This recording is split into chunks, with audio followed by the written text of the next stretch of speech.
இந்த உலகமே கைவிடலாம், எல்லாரும் கைவிடலாம். ஆனால் நாம் ஆராதிக்கிற தேவன் அவரால் கைவிட அவருக்கு தெரியாது. நாம் ஆராதிக்கிற இயேசு கிறிஸ்து வாக்குத்தத்தங்களில் உண்மை உள்ளவர். வாக்குத்தத்தங்களை நிறைவேறும் காலம் இது. நல்ல கரங்களை தட்டி அவர் சொன்ன வாக்குத்தத்தங்களை நிறைவேற்றுவார்.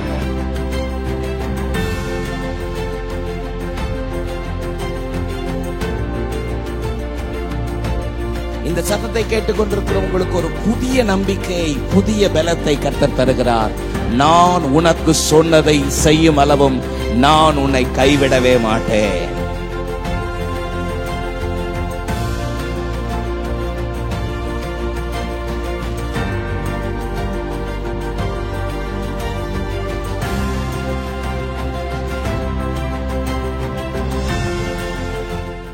உம்மை பாடாமல் யாரை நான் பாடுவேன், உம்மை துதிக்காமல் யாரை நான் துதிப்பேன். துதியும் உமக்கே ஹல்லேலூயா, கனமும் உமக்கே ஹல்லேலூயா, மகிமை உமக்கே ஹல்லேலூயா, புகழ்ச்சி உமக்கே ஹல்லேலூயா, துதியும் உமக்கே ஹல்லேலூயா, கனமும் உமக்கே ஹல்லேலூயா, மகிமை உமக்கே ஹல்லேலூயா, புகழ்ச்சி உமக்கே ஹல்லேலூயா.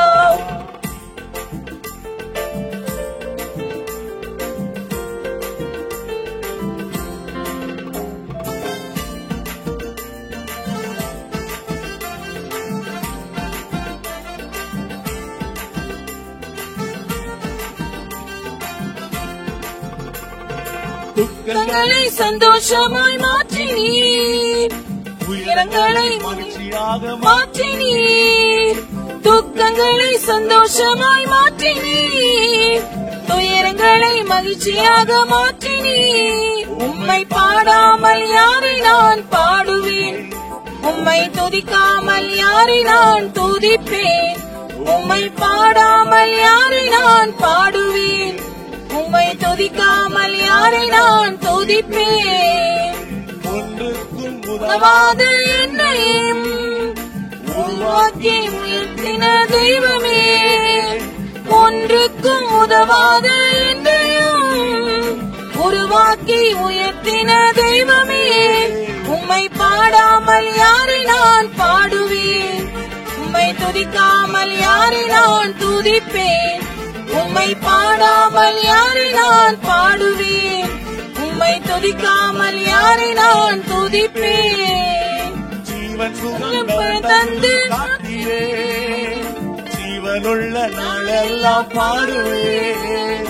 ஜீவன் சுகம் தந்து காத்தீரே, ஜீவனுள்ள நாளெல்லாம் பாடுவேன். உம்மை பாடாமல் யாரை நான் பாடுவேன், உம்மை துதிக்காமல் யாரை நான் துதிப்பேன்.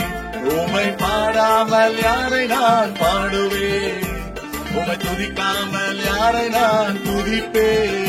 துதியும் உமக்கே ஹல்லேலூயா, கனமும் உமக்கே ஹல்லேலூயா, மகிமை உமக்கே ஹல்லேலூயா, புகழ்ச்சி உமக்கே ஹல்லேலூயா, துதியும் உமக்கே ஹல்லேலூயா, கனமும் உமக்கே ஹல்லேலூயா, மகிமை உமக்கே ஹல்லேலூயா, புகழ்ச்சி உமக்கே ஹல்லேலூயா. நல்ல உற்சாகமாய் சேர்ந்து ரெண்டு கரங்களை தட்டி தொடர்ந்து பாட போகிறோம். ஆமென், ஹல்லேலூயா. Thank you Lord. சொல்லி முடியாத அற்புதம் செய்பவர் நீரே, ஐயா நீரே. எண்ணி முடியாத அதிசயம் செய்பவர் நீரே, ஐயா நீரே.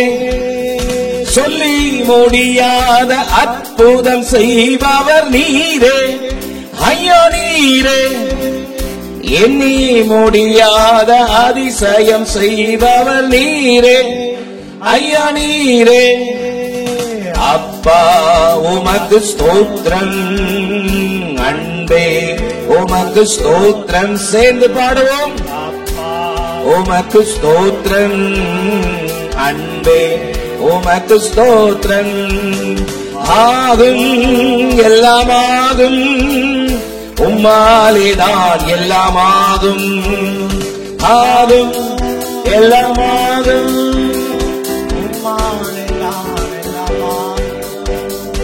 ஆகும் எல்லாமாகும் உம்மாலேதான் எல்லாமாகும் உம்மாலாகாத காரியம் ஒன்றுமில்லை உம்மாலாகாத காரியம் ஒன்றுமில்லை உம்மாலாகாத காரியம் ஒன்றுமில்லை எல்லாமே உம்மாலாகும் அல்லேலூயா எல்லாமே உம்மாலாகும் ஆகும் எல்லாமாகும் உம்மாலேதான் எல்லாமாகும் பாடுவோம் நல்ல கையை தட்டி ரெண்டு கரங்களை தட்டி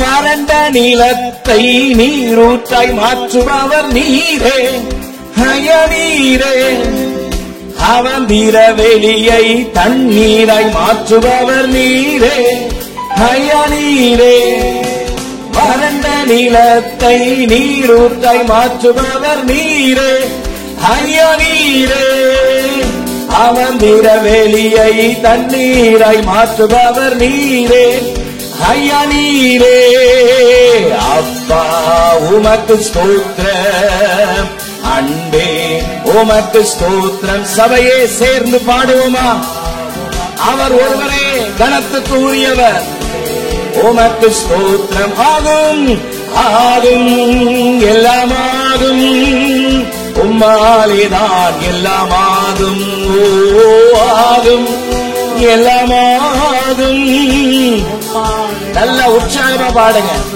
ஆகும் ஆகும் வண்டர்ஃபுல் எல்லாமாகும் ஆகும் ஆகும்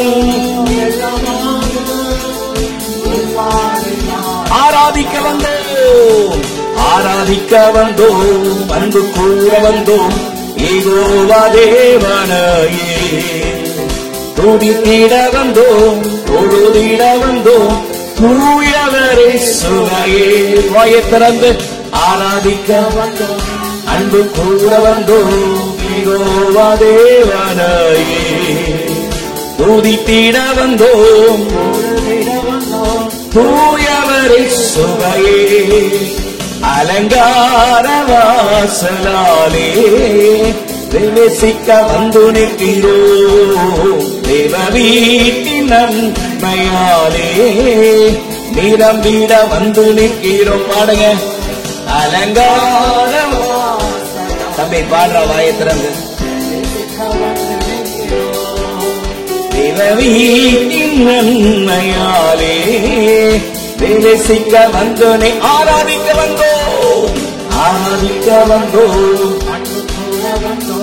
யெகோவா தேவனையே துதித்திட வந்தோம் தொழுதிட வந்தோம் தூயவரே சுவை ஆராதிக்க ஆராதிக்க வந்தோம் அன்பு கூற வந்தோம் மனசார பாடுவீங்களா துதித்திட வந்தோம் தூயவரை சுவை ஆலயம் செல்லுவதே அது மகிழ்ச்சியை தந்திட்டதே ஆலயம் செல்லுவதே அது மகிழ்ச்சியை தந்திடுதே என் சபையுடனே உம்மை துதித்திடவே கிருபையும் திட்டதே என் சபையுடனே உம்மை துதித்திடவே கிருபையும் கிடைத்திட்டதே ஆராதிக்க வந்தோம் அன்பு கூற வந்தோம் யெகோவா தேவனையே துதித்திட வந்தோம் தொழுதிட வந்தோம் தூயவரை சுவை ஆராதிக்க ஆராதிக்க வந்தோம் எஸ் ஆமென் தொழுதிட வந்தோம் தூயவரை சுவையே நன்மை செய்தவர்க்கே நன்றி செலுத்துவோமே பாருங்க Wonderful. செலுத்துவோமே எம் காணிக்கையை உம் கரங்களிலே உற்சாகமாய் விதைக்கிறோமே. எம் காணிக்கையை உம் கரங்களிலே உற்சாகமாய் விதைக்கிறோமே. ஆராதிக்க வந்தோம், அன்பு கூற வந்தோம் யெகோவா தேவனையே. துதித்திட வந்தோம், தொழுதிட வந்தோம் தூயவரை சுவையை ஆராதிக்க ஆராதிக்க அன்பு கூற வந்தோம் யெகோவா தேவனையே. துதித்திட வந்தோம் தூயவரை சுவையை ஆராதிக்க ஆராதிக்க அன்பு கூற வந்தோம் யெகோவா தேவனையே. துதித்திட வந்தோம் தூயவரை சுவையை பலிகளை செலுத்திடவே ஜீவ பலியாக மாறினாரே. பலிகளை செலுத்திடவே ஜீவ பலியாக மாறிடவே மறுரூபத்தின் இதயத்தை தந்தீரே. ஸ்தோத்திரம் ஸ்தோத்திரமே. மறுரூபத்தின் இதயத்தை தந்தீரே. ஸ்தோத்திரம் ஸ்தோத்திரமே. ஆராதிக்க வந்தோம் எல்லாரும் எல்லாரும். ஒருவர் கூட சும்மா இருக்க முடியாதீங்க. காரணம் மகிமைக்கு பாத்திரரை துதிக்கிறோம். ஆராதிக்க ஆராதிக்க வந்தோம், அன்பு கூற வந்தோம் யெகோவா தேவனையே. தொழுதிட வந்தோம் ஆராதிக்க அன்பு கூற வந்தோம். S, wonderful. ஆமென். தொழுதிட வந்தோம். இந்த காலத்திலும் எந்த நேரத்திலும் நன்றியால் உம்மை நாம் துதிப்பேன். இயேசுவே உம்மை நான் துதிப்பேன் துதிப்பேன். எந்த வேளையிலும் துதிப்பேன். இயேசுவே உம்மை நான் துதிப்பேன் துதிப்பேன். எந்த வேளையிலும் துதிப்பேன்.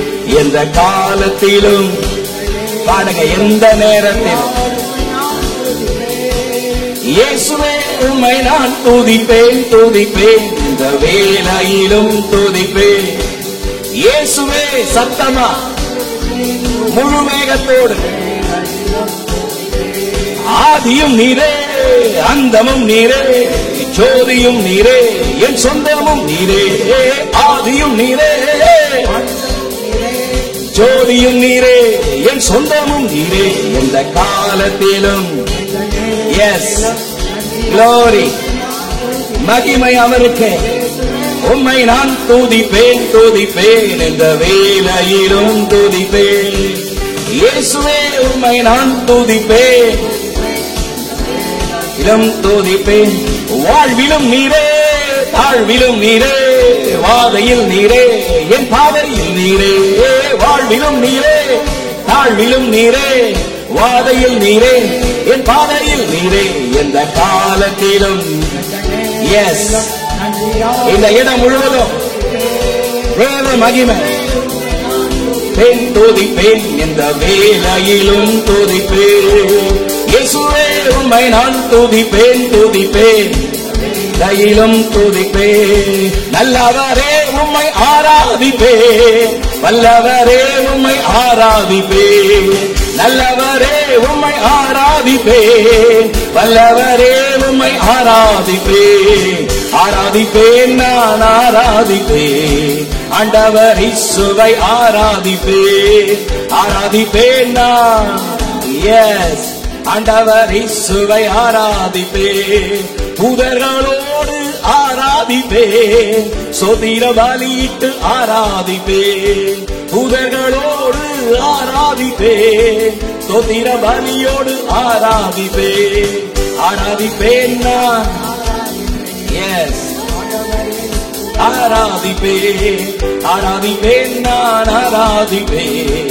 ஆண்டவரை சுவை ஆராதிப்பேன். ஐயா வாழ்க வாழ்க உம் நாமம் வாழ்க. ஐயா வாழ்க வாழ்க உம் நாமம் வாழ்க. உம் நாமம் வாழ்க, ஐயா வாழ்க வாழ்க வாழ்க, உம் நாமம் வாழ்க, ராஜாதி ராஜா வாழ்க, ஆதி கர்த்தா வாழ்க வாழ்க, எப்போதும் இருப்பவர் இனிமேலும் வருபவர், ராஜாதி ராஜா கர்த்தாதி கர்த்தா எப்போதும் இருப்பவர் இனிமேலும் வருபவர், எந்த கண்மலையானவரே என்னை காக்கும் தெய்வம் நீரே, எந்த கண்மலையானவரே என்னை காக்கும் தெய்வம் நீரே, வல்லமை வட்சிமை நிறைந்தவரே மகிமைக்கு பாத்திரரே, சொல்லுங்க நிறைந்தவரே மகிமைக்கு பாத்திரரே, ஆராதனை ஆராதனை உமக்கே உமக்கே, ஆராதனை உமக்கே ஆராதனை உமக்கே, ஓ ஆராதனை உமக்கே ஆராதனை உமக்கே ஆராதனை உமக்கே ஆராதனை உமக்கே, எந்த பலவீன நேரங்களில் உம் கிருபை தந்தீரையா, என் பலவீன நேரங்களில் உம் கிருபை தந்தீரையா, இயேசு ராஜா என் பலனாளி எதற்கும் பயமில்லையே, இயேசு ராஜா என் பலனாளி எதற்கும் பயமில்லை, ஆராதனை ஆராதனை உமக்கே உமக்கே ஆராதனை உமக்கே ஆராதனை உமக்கே, ஓ ஆராதனை உமக்கே ஆராதனை உமக்கே ஆராதனை உமக்கே ஆராதனை உமக்கே, ஓ ஆராதனை உமக்கே, மகிமை ஆராதனை உமக்கே ஆராதனை உமக்கே, நல்ல கரங்களை தட்டி ஆவியில் நிரம்பி ஆமென் ஆமென், அவர் நமக்கு செய்த கிருபைகள் நன்மைகள் ஏராளம் ஏராளம் ஏராளம், ஆமென், அவர் செய்த நன்மைகளை எல்லாம் நினைத்து அவருக்கு நன்றி உள்ள ஆமென் நன்றி உள்ள வாழ்க்கை தான் ஆராதனை, ஆமென், நல்ல உற்சாகமாய் கரங்களை தட்டி மைஜைகார் இந்த காலை வேளையில ஆமென், அவர்கள் எல்லாரும் ஓரிடத்துல ஒருமனப்பட்டு கூடி வந்த பொழுது அவர்கள் கூடி இருந்த இடம் அசைஞ்சதா, ஆமென், அப்படின்னா என்ன அர்த்தம் தெரியுங்களா, ஆமென், அவர்கள் ஜீவனுள்ள சாட்சியாக கர்த்தர் அவர்களை கொண்டு நிறுத்தினார். முதலாவது அபிஷேகம் பெற்ற பிள்ளைகளை பார்த்து சொன்னார்கள், இவர்கள் கிறிஸ்தவர்கள், ஆமென், அபிஷேகம் அப்படியானால் எதற்காக, ஆவில நிரம்புதல் எதற்காக, சாட்சியாய் வாழ, ஆமென், கர்த்தர் அப்படிப்பட்ட கிருபைகளை கேட்கிற யாவருக்கும் தருகிறவர். எத்தனை பேர் விசுவாசிக்கிறீங்க? யாரெல்லாம் இன்னும் என்ன உங்களுடைய அபிஷேகத்தால் நிரப்போம், எதற்காக அபிஷேகம், சாட்சியாய் வாழ, ஆமென், தெய்வமே இயேசுவே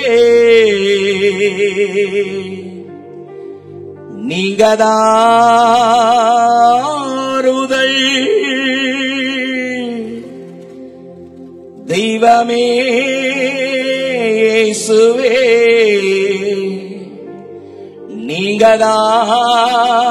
நீங்கதாருதல், கருவில் என்னை தெரிந்து கொண்டீரே, அதன் உருவம் அதில் அன்பு வைத்தீரே, தாயின் கற்பத்தில் உருவாகும் முன்னே என்னை பெயர் சொல்லி அழைத்தறிந்தீரே, தாயின் கற்பத்தில் உருவாகும் முன்னே என்னை பெயர் சொல்லி அழைத்தறிந்தீரே, கரங்களை தட்டி தெய்வமே இயேசுவே நீங்களா ஆறுதல், தெய்வமே இயேசுவே பாடுங்க, நீங்கதா ஆறுதல், பாபிலோனி தீயாவி வேண்டாம், பரிசுத்த ஆவி எனக்கு தாருமே.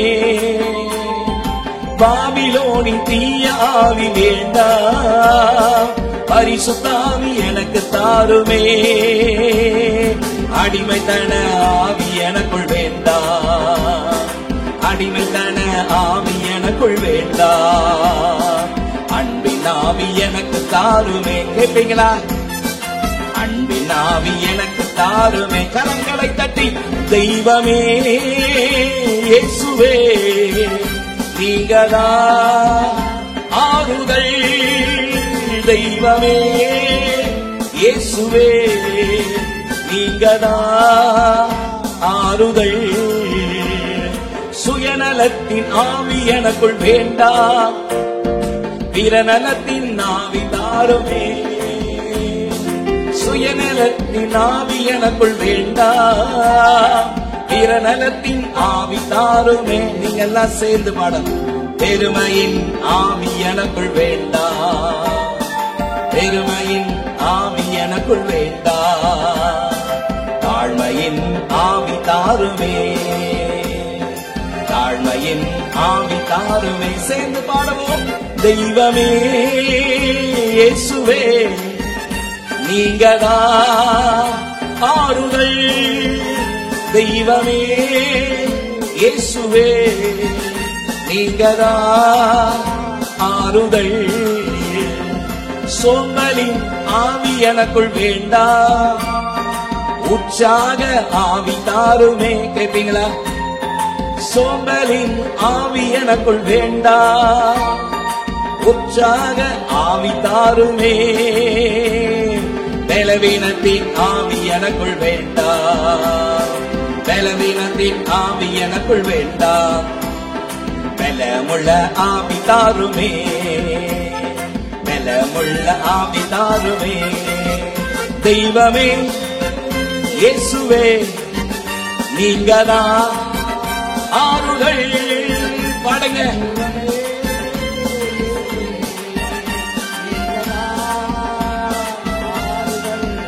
தெய்வமே இயேசுவே பாடுங்க. எஸ். தெய்வமே இயேசுவே நீங்கதா ஆறுதல். ஜீவனத்தின் பெருமை எனக்குள் வேண்டாம், இருப்பதில் நிம்மதி தாருமே. கேட்பீங்களா? ஜீவனத்தின் பெருமை எனக்குள் வேண்டாம், இருப்பதில் நிம்மதி தாருமே. ஆபாச எண்ணங்கள் வேண்டாம், ஆபாச எண்ணங்கள் வேண்டாம். அடங்கி போகும் ஆவி தாருமே, உம்மில் அடங்கி போகும் ஆவி தாரு. கரங்களை தட்டி தெய்வமே இயேசுவே நீங்கதா ஆறுதல். தெய்வமே இயேசுவே நீங்கதா ஆறுதல். கணுக்கால் அளவு போதாதையா, முழங்கால் அளவு போதாதையா. கணுக்கால் அளவு போதாதையா, முழங்கால் அளவு போதாதையா. நீந்தி நீந்தி மூழ்கணுமே, நீந்தி நீந்தி மூழ்கணுமே. மிதந்து மிதந்து மகிழனுமே, நான் மிதந்து மிதந்து மகிழனுமே. வறுமையா உலகரே, வறுமையா உலகரே. வற்றாத ஜீவ நதியாக, வற்றாத ஜீவ நதியாக, வற்றாத ஜீவ நதியாக, வற்றாத ஜீவ நதியாக. ஜீவ தண்ணீரே ஆவியானவரே, வற்றாத நதியாக வாரும் போதகரே. ஜீவ தண்ணீரே ஆவியானவரே, வற்றாத நதியாக வாரும் போதகரே. வறுமையா போதகரே, வறுமையா போதகரை. வற்றாத ஜீவ நதியாக, வற்றாத ஜீவ நதியாக, வற்றாத ஜீவ நதியாக. வற்றாத ஜீவ நதியாக, ஆமென், வற்றாத ஜீவ நதியாக, வற்றாத ஜீவ நதியாக. நல்ல ரெண்டு கரங்களை தட்டியாமே மகிமை. Hallelujah, mighty Father. Rishadana Hadaradirama Lidanama Ushantana Kaboriba Ladanama Ushantana Kaborima Kadara Likaradana Ushidanama Lidanama Shakaraba. ஆமென். இந்த ஜனத்தை எனக்காக ஏற்படுத்தினேன். எத்தனை உரிமையோடு சொல்றார் பாருங்க. இந்த ஜனம் என்னுடைய ஜனம், இவர்களை எனக்காக ஏற்படுத்தினேன், இவர்கள் என் துதியை சொல்லி வருவார்கள். எத்தனை பெரிய எதிர்பார்ப்பு பாருங்க. நல்ல உற்சாகமை கரங்களை தட்டி Mighty God, Hallelujah. நன்றி ராஜா இயேசுவே, நன்றி ராஜாவே. அவர் நமக்கு செய்த நன்மைகள் ஏராளம் ஏராளம் அல்லவா? Hallelujah, mighty Father. ரெண்டு கரங்களை உயர்த்தி சொல்லுங்க, நீ செய்த நன்மைகள் ஏராளம் ஏராளம், உமக்கே ஆராதனை. ஒரு முறை சொல்லுவீங்களா? நீ செய்த நன்மைகள் ஏராளம் ஏராளம், உமக்கு ஆராதனை. உந்தன் கிருபைகள் தாராளம் தாராளம், உமக்கு ஆராதனை. ரெண்டு கரங்களை உயர்த்தி உம் நாமம் உயர்த்திடுவே, உம் அன்பை பாடிடுவே, உம் நாமம் உயர்த்திடுவே, உம் அன்பை பாடிடுவே. ஆராதனை ஆராதனை ஆராதனை ஆராதனை ஆராதனை ஆராதனை உமக்குதானே. சொல்லுங்க அவரை பார்த்து, ஆராதனை ஆராதனை ஆராதனை ஆராதனை ஆராதனை ஆராதனை உமக்குதானே. ரெண்டு கரங்களை உயர்த்தி சொல்லுங்க, நீ தந்த ரட்சிப்பு பெரிதல்லோ பெரிதல்லோ, உமக்கு ஆராதனை. உந்தன் வழிகள் அதிசயம் அதிசயம், உமக்கு ஆராதனை. நீ தந்த ரட்சிப்பு பெரிதல்லோ பெரிதல்லோ, உமக்கு ஆராதனை. உந்தன் வழிகள் அதிசயம் அதிசயம், உமக்கு ஆராதனை. அவரை பார்த்து சொல்லுங்க, மகிமை நிறைந்தவரே, மாட்சிமையுடையவரே, மகிமை நிறைந்தவரே, மாட்சிமையுடையவரே. ஆராதனை ஆராதனை சொல்லுங்க, ஆராதனை ஆராதனை ஆராதனை ஆராதனை உமக்குதானே. ஆமென். ஆராதனை ஆராதனை ஆராதனை ஆராதனை ஆராதனை ஆராதனை உமக்கு. மாட்சிமையுள்ளவரே,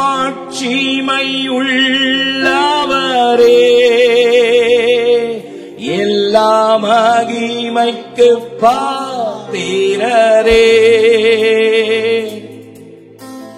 மாட்சிமையுள்ளவரே, எல்லா மகிமைக்கு பாத்திரரே. மாறிடாத என் நேசரே, தூதிக்கு பாத்திரரே. எங்களோடு சேர்ந்து கண்ண மூடி பாடுவீங்களா? மாறிடாத என் இயேசுவே, துதிக்கு பாத்திரரே, உம்மை ஆராதிக்கின்றோ, உம்மை ஆராதிக்கின்றோ. ரட்சக தேவா, உம்மை ஆராதிக்கின்றோ, உம்மை ஆராதிக்கின்றோ, உம்மை ஆராதிக்கின்றோ. ரட்சக தேவா, உம்மை ஆராதிக்கின்றோம். என் பலவீன நேரங்களில் உந்தன் பலன் என்னை தாங்கினதே. என் பலவீன நேரங்களில் உந்தன் பலன் என்னை தாங்கினதே.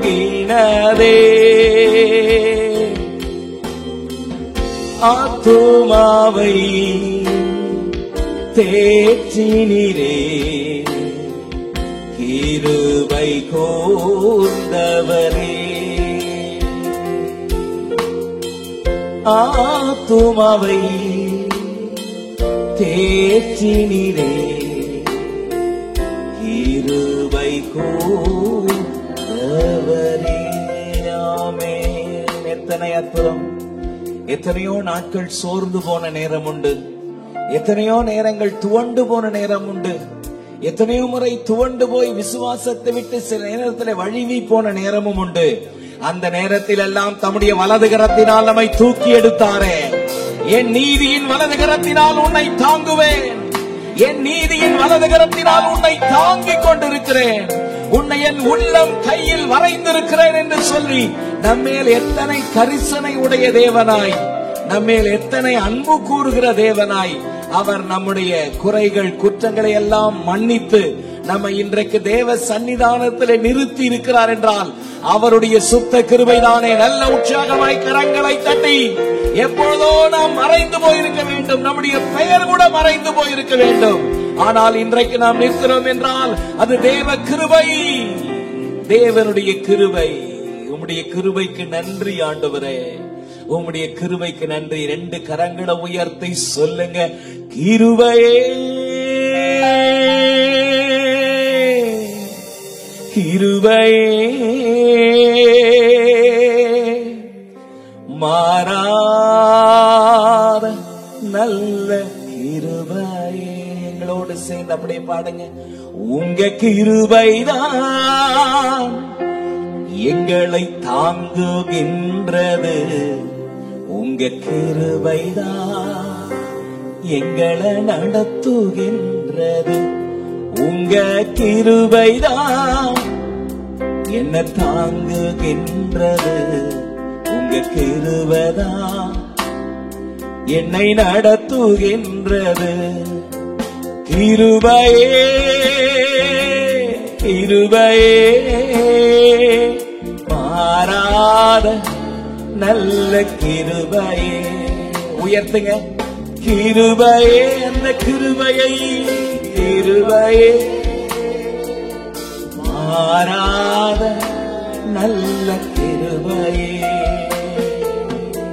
இந்த காலை நேரத்துல ஆராதனை என்பது 2 பாடலை பாடி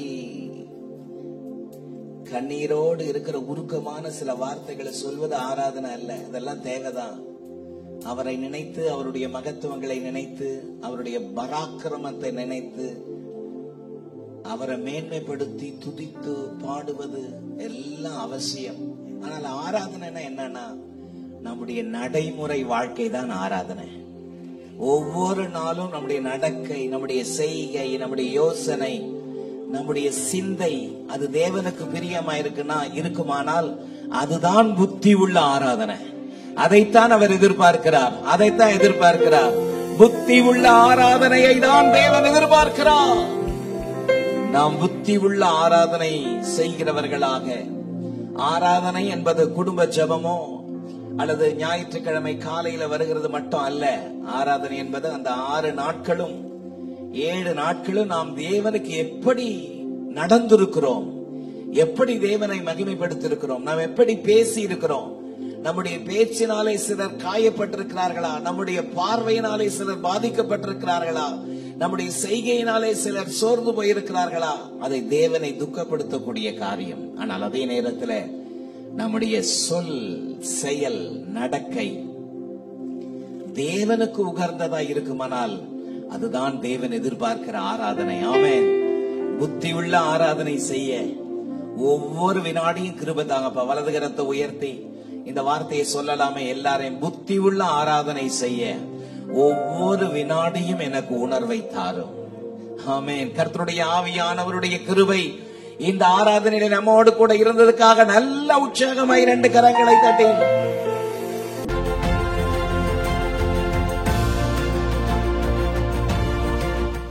நாம் வேதத்தை திறந்து தியானிப்போமா? 2 கொரிந்தியர் 5வது அதிகாரம்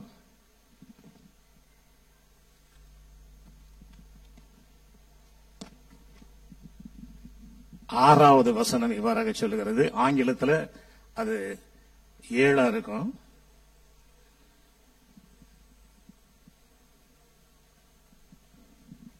ரெண்டு கொரிந்தியர் 5:6 இவ்வாறாக சொல்லுகிறது.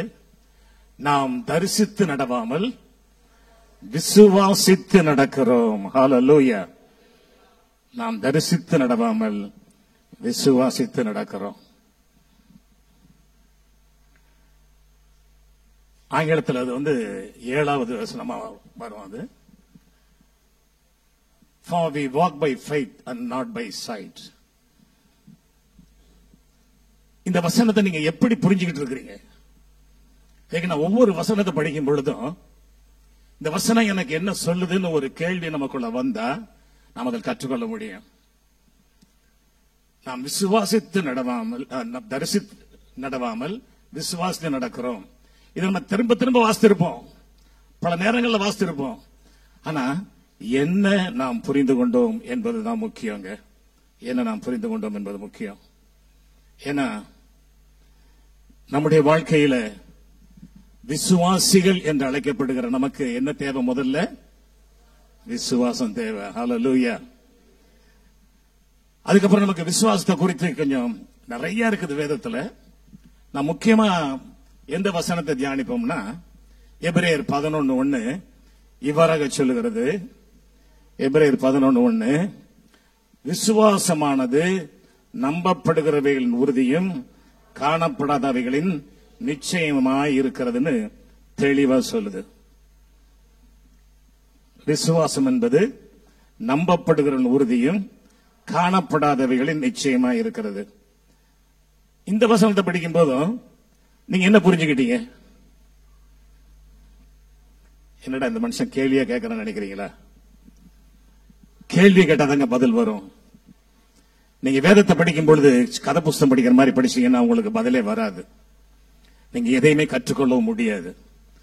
வேதத்தை படிக்கும்போது ஒவ்வொரு வசனத்தை படிக்கும் பொழுதும் இது எனக்கு என்ன சொல்லுகிறது என்பதை நீங்கள் கேட்டாதான் பெற்றுக்கொள்ள முடியும். ஒரு ஆங்கில வேதாசிரியர் சொல்லுவாரு, why, when, what, how என்ற 4 கேள்வி கேட்டீங்கன்னா ஒவ்வொரு வசனத்திலிருந்தும் உங்களுக்கு பதில் வரும் என்று சொல்வார்கள். இந்த வசனம் நமக்கு எதை வெளிப்படுத்துகிறது என்றால், நம்ம எல்லாரும் விசுவாசத்தில் ஓட வாஞ்சிக்கிறோம்.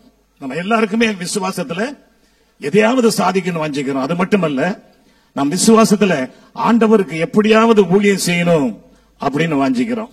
இன்னைக்கு நான் ஒரு கேள்வி கேட்கிறேன், எத்தனை பேர் ஆண்டவருக்கு ஊழியம் செய்யணும்னு வாஞ்சிக்கிறீங்க? முழு நேர ஊழியத்தை சொல்லல, உங்களால முடிந்த ஊழியம் செய்ய எத்தனை பேர் வாஞ்சிக்கிறீங்க? கரங்களை. ஆமென். ஹல்லேலூயா. எல்லாருக்கும் ஆசை இருக்குது. ஆனா எத்தனை பேர் ஊழியம் செய்யறீங்க? வாஞ்சை இருக்குது இல்லையா? இந்த வாஞ்சை இருக்கிறவங்க நம்ம எத்தனை பேர் ஊழியத்தை நம்ம ஒழுங்கா செஞ்சுக்கிட்டு இருக்கிறோம்? இது ஒரு கேள்வி. ஏன் அப்படின்னா, நமக்கு எல்லாருக்கும் வாஞ்சை இருக்குது விசுவாசத்துல ஆண்டவருக்கு ஊழியம் செய்யணும்னு. ஆனா நம்ம யோசிக்க ஆரம்பிக்கிறோம். எப்படி யோசிக்க ஆரம்பிக்கிறோம்னா, எனக்கு அந்த தகுதி இருக்குதா, எனக்கு அந்த கல்வி இருக்குதா, எனக்கு அந்த ஞானம் இருக்குதா, எனக்கு இந்த ஊழியத்தை செய்ய ரிசோர்சஸ் இருக்குதா, பண வசதி இருக்குதா, அல்லது எனக்கு இப்ப செய்ய முடியுமா, இப்படின்னு கேள்வி கேட்க ஆரம்பிச்சிடறோம். இதுதான் முதல் தடை நம்முடைய வாழ்க்கையில. நம்முடைய வாழ்க்கையில விசுவாச ஓட்டத்திற்கு முதல் தடை, என்னால முடியுமான்னு கேட்க ஆரம்பிச்சீங்கன்னா உங்களால முடியாது. ஆமென். நான் சொல்றது புரியுதா? You can do nothing for the Lord with your own strength. உங்களுடைய சுய பலத்தினால, உங்க சுய திறமையினால, உங்க சுய ஞானத்தினால நீங்க ஆண்டவருக்கு என்று எதையும் செய்ய முடியாது. அதை நாம் சரியாக தெரிந்து கொள்வோம். அதை சரியாக தெரிந்து கொள்வோம். My ability, my resource, my qualification will not work on that. அது எதுவுமே சாதிக்க முடியாது. அடுத்தது யோசிப்போம். ஐயா, பிள்ளைகள்லாம் வளர்ந்துட்டாங்கன்னா, அவங்க வேலைக்கு போயிட்டாங்கன்னா நான் ஊழியம் செய்வேன். அது என் குடும்ப தேவைகளை சந்திக்கப்பட்டா ஊழியம் செய்வேன். சிலர் இப்படியும் யோசிக்கலாம். சில சகோதரர்களுக்கு தான் இந்த, அதாவது இந்த மிடில் ஏஜ் குரூப் சகோதரர்களுக்கு தான் இந்த ஒரு வாஞ்சை வரும். அப்படி பார்க்கும் பொழுதும் உங்களால் முடியாது. ஏன்னா ஊழியத்தை அப்படி செய்ய முடியாது. எதுக்கு சொல்ல வரேன்னா, அது விசுவாசமே அல்ல. விசுவாசமே அல்ல. அந்த 11:1 என்ன சொல்லுது? விசுவாசமானது நம்பப்படுகிறவைகளின் உறுதி. முதல் பகுதி அப்படின்னா என்ன? நாம் செய்ய நினைத்ததை குறித்து நமக்கு ஒரு தரிசனம் இருக்க வேண்டும். ஹல்லேலூயா. நான் செய்ய நினைப்பதை குறித்து, நான் விசுவாசிக்கிற நம்பப்படுகிற உறுதி அப்படின்னா, நான் இதை செய்ய போகிறேன் என்கிற ஒரு மென்டல் பிக்சர் நமக்கு அவசியம். But how to execute it, இதை நான் எப்படி செய்து முடிக்க போகிறேன் அப்படின்ற கேள்வி வரும் பொழுதுதான் அடுத்த பகுதி நமக்கு பதில் சொல்லுகிறது. அது காணப்படாதவைகளின் நிச்சயமா இருக்கிறது. ஹல்லேலூயா. அதனுடைய விளக்கம் என்ன? விசுவாசத்துல நடக்கிறவங்க இருண்ட பாதையில நடக்கணும், தண்ணீரின் மேல நடக்கணும். அந்த அளவுக்கு விசுவாசம் வேணும். இதுதான் காணப்படாதவைகளின் நிச்சயம் என்கிறனுடைய விளக்கம். அதாவது நான் என் திறமையினால் செய்ய போவதல்ல, நான் என் ஆண்டவராகிய இயேசு கிறிஸ்துவின் பலத்தினால் இதை செய்ய போகிறேன் என்ற அந்த ஒரு நிச்சயம் நமக்குள் வர வேண்டும். நான் சொல்றது புரியுதா? எல்லாம் அமைதியா இருக்கிறீங்க. எதுவுமே புரிஞ்ச மாதிரி தெரியலையா?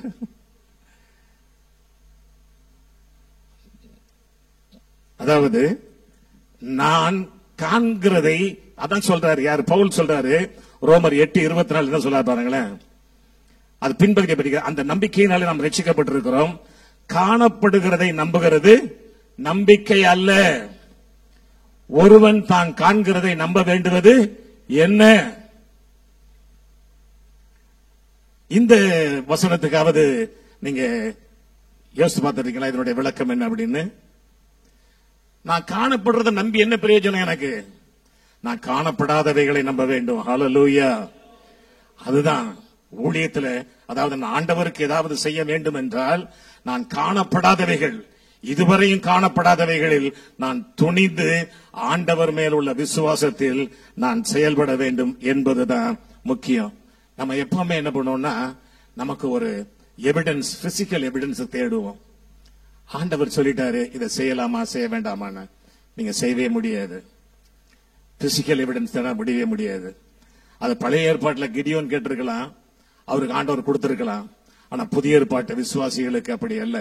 பரிசுத்த ஆவியானவர் கூட இருக்கிறார், அவர் உதவி செய்வார். ஆகவே விசுவாசத்தை குறித்து நாம் இன்னும் தியானிக்க வேண்டும் என்றால், யாக்கோபு சொல்றாரு பாருங்க. யாக்கோபு சொல்றாரு, இதை நான் அறிமுகமா சொல்லிக்கிட்டு இருக்கிறேன், இன்ட்ரோடக்ஷன். யாக்கோபு 2:17 சொல்றாரு, அப்படியே விசுவாசமும் கிரியைகள் இல்லாதிருந்தால் தன்னில் தானே செத்ததாயிருக்கும். Faith without work is dead. அவ்வளவுதான். அப்படின்னா என்ன அர்த்தம்? நமக்கு விசுவாசம் இருக்குதுன்னா அந்த விசுவாசத்தை நான் செயல்பட வைக்கணும். அதுக்கு ஆண்டவருடைய துணை வேணும். அது எப்படின்னு கொஞ்ச நேரத்தில் நம்ம பார்க்கலாம். ஏன்னா விசுவாசத்தில் நாம் செயல்பட ஆரம்பிக்கும் பொழுதுதான் நாம் விசுவாசத்தில் நடக்க ஆரம்பிப்போம். ஹல்லேலூயா. அதுதான் வாக்கிங் இன் ஃபெய்த். விசுவாசத்தில் நாம் செயல்பட ஆரம்பிக்கும் பொழுதுதான் நாம் விசுவாசத்தில் நடக்க ஆரம்பிப்போம். இது எப்போ நடக்கும் அப்படின்னா, இது எப்போ நடக்கும்னா, தேவனோடு கூட நாம் கொள்ளுகிற தொடர்பு. நீங்க எவ்வளவு நேரம் உங்களுடைய வாழ்க்கையில நீங்க ஜெபம் பண்ணுவீங்க எனக்கு தெரியாது. ஆனா ஒன்று மட்டும் நிச்சயம், ஆண்டவரோடு தொடர்பு கொள்ளுகிற மனிதன், ஆண்டவரோடு ஜெபத்தில் தரித்திருக்கிற மனிதன், வேத வசனங்களை தியானித்துக் கொண்டிருக்கிற மனிதன் சும்மாவே இருக்க மாட்டாப்ல. எதையாவது செய்யணும்னு வாஞ்சிப்பாப்ல. ஏன் அப்படின்னா, வார்த்தை நமக்குள் கிரியை செய்ய ஆரம்பிக்கும். வார்த்தை நமக்குள் கிரியை செய்ய ஆரம்பிக்கும். பரிசுத்த ஆவியானவர் கிரியை செய்ய ஆரம்பிப்பாரு. ஆகவே ஆண்டவர் நமக்கு ஒன்று ஒன்றாக கற்றுக் கொடுப்பார், ஒன்று ஒன்றாக கற்றுக் கொடுப்பார்.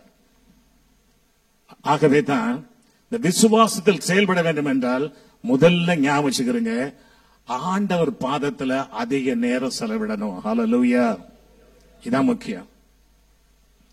எவ்வளவு நேரம் நீங்க ஆண்டவர் பாதத்துல செலவிடுறீங்களோ அவ்வளவு தூரமா நீங்க ஆண்டவருக்காக பயன்பட முடியும், ஆண்டவருக்காக பயன்பட முடியும். இப்ப உதாரணமாக சில காரியங்கள் ஆண்டவர் எப்படி பேசுவார் அப்படிங்கறத குறிச்சும் கொஞ்சம் தியானிக்கணும். ஏன்னா இந்த விசுவாசம் என்பது எப்படின்னா, விசுவாசம் நடக்கிறது நான் சொன்னேன் இல்லையா, தண்ணீர்ல நடக்கிற மாதிரி, இருள நடக்கிற மாதிரி அப்படின்னு சொன்னேன் இல்லையா. என்னுடைய விளக்கம் என்னன்னா, ஆண்டவரோடு நாம் தொடர்பு கொள்ளும் பொழுது சில காரியங்களை நம்மோடு பேசுவார். உன்னை ஞாபகம் வச்சுக்கிறீங்க, நீங்க எல்லாம் விசுவாசிகள் என்று மட்டும் நினைக்காதீங்க. ஆண்டவரால் தெரிந்து கொள்ளப்பட்ட ராஜரீக ஆசாரிய கூட்டம். ஆமென். ராஜரீக ஆசாரிய கூட்டம். ஆகவே அவருடைய புண்ணியங்களை அறிவிக்கும்படி, ஆகவே தான் சொல்றேன், நம்மை குறித்து இயேசு கிறிஸ்துவை சொந்த இரட்சகராக ஏற்றுக்கொண்ட நம் அனைவரை குறித்தும் தேவனுக்கு ஒரு விசேஷித்த திட்டம் உண்டு. அந்த திட்டத்தை நிறைவேற்ற அவர் ஒவ்வொருவரோடும் இடைபெட விரும்புகிறார். அவர் இடைபெட விரும்புகிற நேரத்தில் நம்ம எப்ப முடியும் அப்படின்னா, நம்மோட அவர் பேச முடியும்னா நாம் அவருக்கு நேரத்தை கொடுக்கும் பொழுது. நம்முடைய ஜெபம் மோஸ்ட்லி எப்படி இருக்குன்னா, நம்மளுடைய குறிப்பெல்லாம் சொல்லிட்டு எஞ்சி போயிடுவோம். இதுதான் நம்முடைய ஜெபமாக இருக்குது. இல்லைங்க, அது ஜெபத்தினுடைய ஒரு பகுதி. நீங்க போனை எடுத்து கட கட கட கடன்னு பேசிட்டு வச்சிட்டீங்கன்னா என்ன அர்த்தம்? அவர் கேட்டாரா கேட்கலையா, பதில் சொன்னார், அதை பத்தி கவலைப்படுறது இல்ல. இப்படித்தான் நம்முடைய ஜெப வேலை போய் கொண்டிருக்கிறது. இந்த ஜெபத்தை கொஞ்சம் மாத்துங்க. ஆண்டவரே, நான் 10 நிமிஷம் உங்களோட என்னுடைய காரியங்களை சொல்றேன், நீங்க என்னோட பேசுங்க, போன ஒரு பாத்திரம் அமைதியா உட்கார்ந்துருங்க. அப்போ ஆண்டவர் உங்களோடு தொடர்பு கொள்வது உங்களுக்கு தெரியும், தொடர்பு கொள்வது தெரியும். சரி, நான் பழைய ஏற்பாட்டில இருந்து சில உதாரணங்களுக்கு போக விரும்புகிறேன்.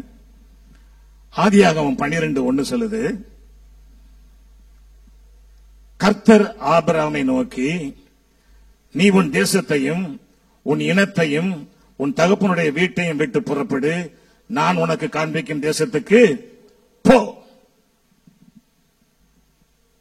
இந்த ஆபிரகாம் யாரு, அவருடைய பின்னணி என்ன, நமக்கு வேதம் எதையுமே சொல்லல. அவருடைய பேக்ரவுண்ட் பத்தி சொல்லல. சில கதைகள் இருக்குது அவரை பத்தி, அதை குறித்து நான் பேச விரும்பல. காரணம், வேதத்தில் இல்லாத குறித்து நான் பேச விரும்பல.